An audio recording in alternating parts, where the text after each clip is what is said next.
نون league کے رات ہونے والے اجلاس کی اندرونی کہانی سامنے آ گئی۔ میاں محمد نواز شریف نے شہباز شریف کو حکومت لینے سے منع کر دیا ہے۔ انہوں نے کہا ہے کہ ہمیں ان حالات میں وفاق میں حکومت نہیں کرنی چاہیے، صرف پنجاب پر اپنا فوکس کرنا چاہیے۔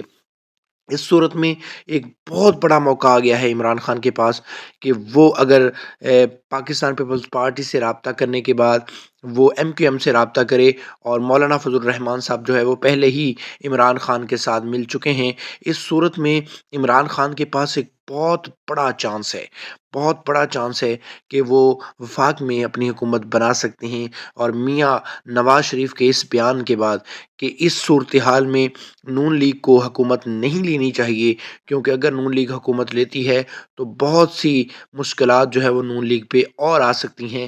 پہلے ہی ان کا ووٹ بینک بہت زیادہ متاثر ہو چکا ہے۔ اس لیے میرا نہیں خیال کہ اب نون لیگ جو ہے وہ وفاق میں حکومت بنانے جا رہی ہے۔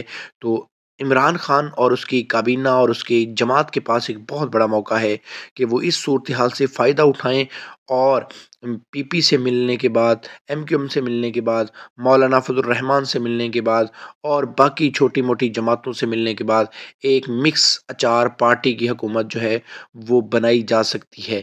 اگر آپ کو لگتا ہے کہ عمران خان جو ہے وہ ملک کی تقدیر سنوار سکتے ہیں تو اس ویڈیو کو زیادہ سے زیادہ شیئر کریں، اور کمنٹ سیکشن میں بتائیں کہ عمران خان بہتر ہے یا نواز شریف اس ملک کے لیے بہتر ہے، کون بہتر ہے، اور اس ساری صورتحال میں کس کو پاکستان کا پرائم منسٹر ہونا چاہیے، جو اس دھڑلے کے ساتھ، جو اس جرت کے ساتھ، جو اس بہادری کے ساتھ جو ہے وہ پاکستان کی بقا کی جنگ لڑ سکے۔ پاکستان زندہ باد۔